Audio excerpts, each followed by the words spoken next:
Assalamualaikum warahmatullahi wabarakatuh. Selamat pagi dan semoga kalian selalu dalam keadaan sehat walafiat.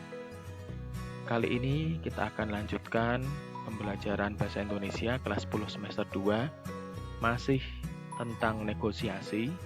Yang akan kita pelajari hari ini adalah menyampaikan pengajuan, penawaran, dan kesepakatan dalam negosiasi. Apa yang akan kita pelajari hari ini? Ada dua pokok materi. Yang pertama, faktor penentu keberhasilan negosiasi, dan yang kedua, menggunakan alasan yang tepat untuk menyampaikan pengajuan dan penawaran.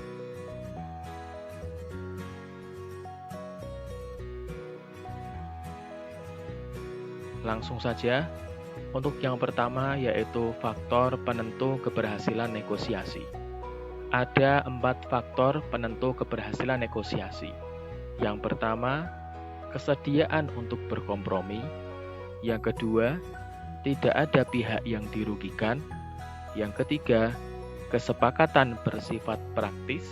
Dan yang keempat, alasan yang disertakan mampu memengaruhi pihak lain.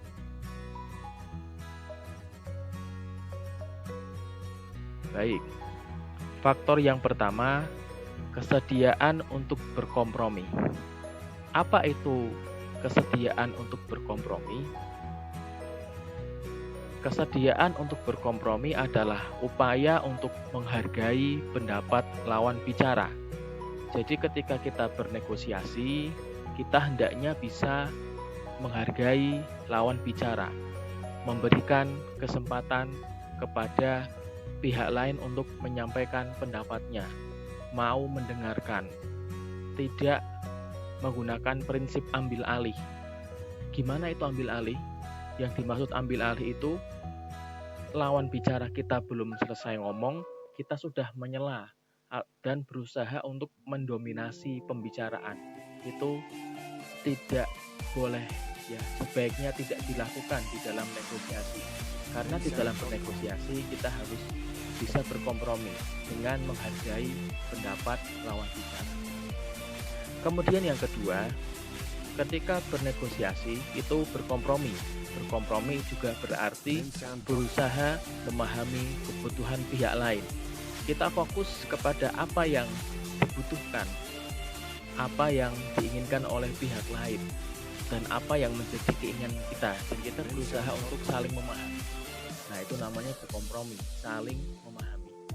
Kemudian yang ketiga, dalam bernegosiasi kita juga tidak egois atau mau menang sendiri. Ini tidak boleh dalam bernegosiasi. Ya, harus mau berkompromi supaya nanti negosiasinya berhasil. Baik, kemudian faktor yang kedua, faktor penentu keberhasilan negosiasi yang kedua yaitu tidak ada pihak yang dirugikan. Apa artinya? Artinya dalam bernegosiasi kita berusaha mewujudkan win-win solution atau solusi yang memenangkan satu sama lain, sama-sama menang, sama-sama menguntungkan. Kedua belah pihak tidak ada yang dirugikan, untung semua, mendapatkan keuntungan semua. Nah, masalah ini itu berkaitan dengan tarik-menarik ya antara dua belah pihak. Biasanya untuk mewujudkan win-win solution ini terkadang tidak bisa. Ya, kadang win-win solution ini tidak bisa diwujudkan. Nah, jika tidak bisa win-win solution, paling tidak jangan ada pihak yang terlalu dirugikan. Nah, itu prinsipnya dalam bernegosiasi. Jangan ada satu pihak untungnya banyak banget, nggak ada, sedangkan pihak yang lain untungnya sedikit. Nah, itu dihindari. Karena negosiasi itu mencari enake bareng kepriye.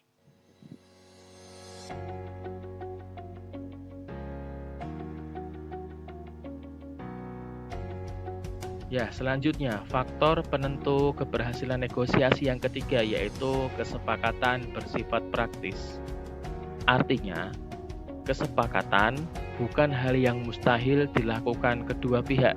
Jadi kedua pihak sanggup untuk melakukan kesepakatan tersebut. Kemudian yang kedua, kesepakatan bersifat praktis artinya kedua pihak berkomitmen untuk mewujudkan kesepakatan itu bersama-sama. Jadi praktis, bisa dilaksanakan, bukan sesuatu yang tidak mungkin.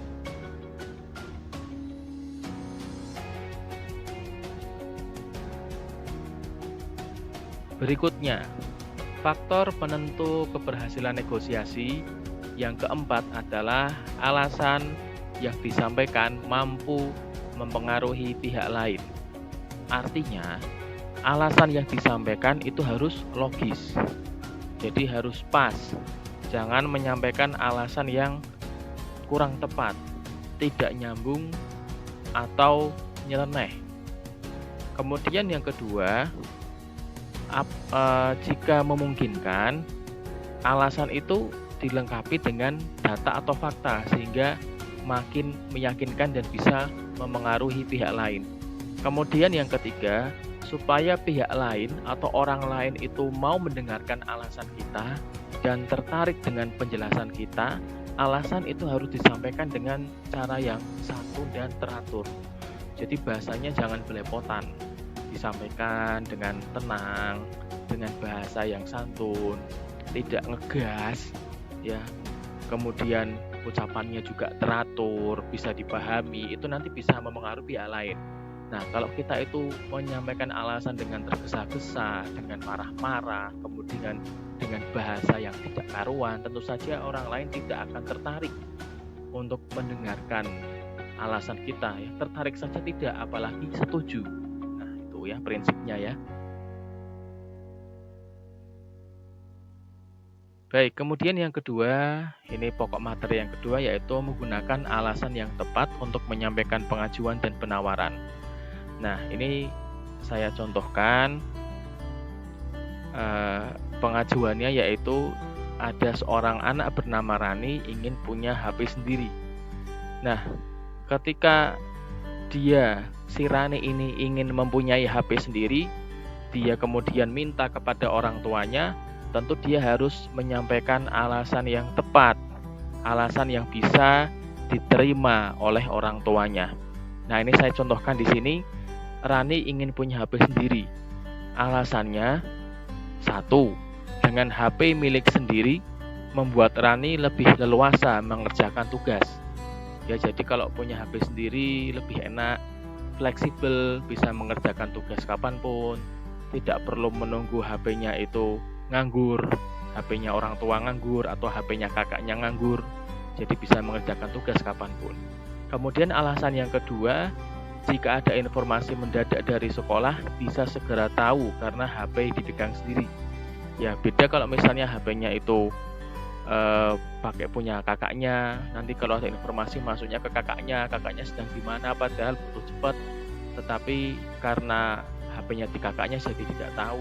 Nah, makanya ini alasan yang kedua, kalau ada informasi mendadak bisa langsung tahu, bisa merespon.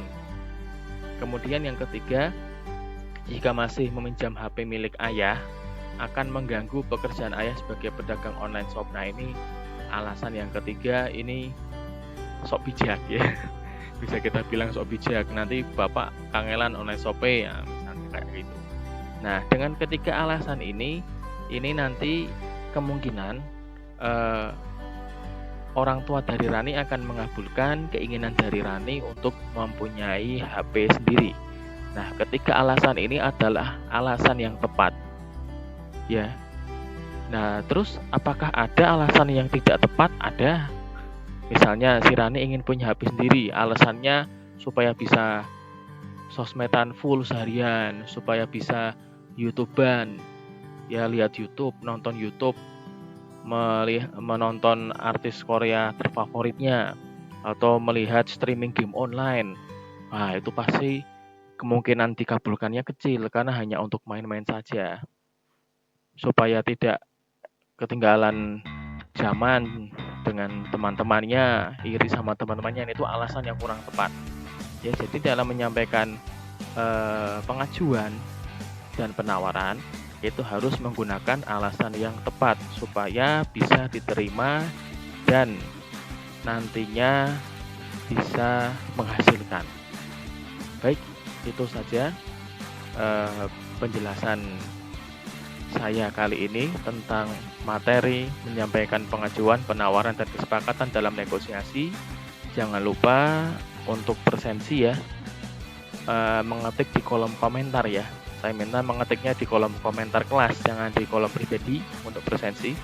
Kemudian yang kedua, jangan lupa untuk mengerjakan kuis evaluasi pembelajaran ini. Sekian, Assalamualaikum warahmatullahi wabarakatuh.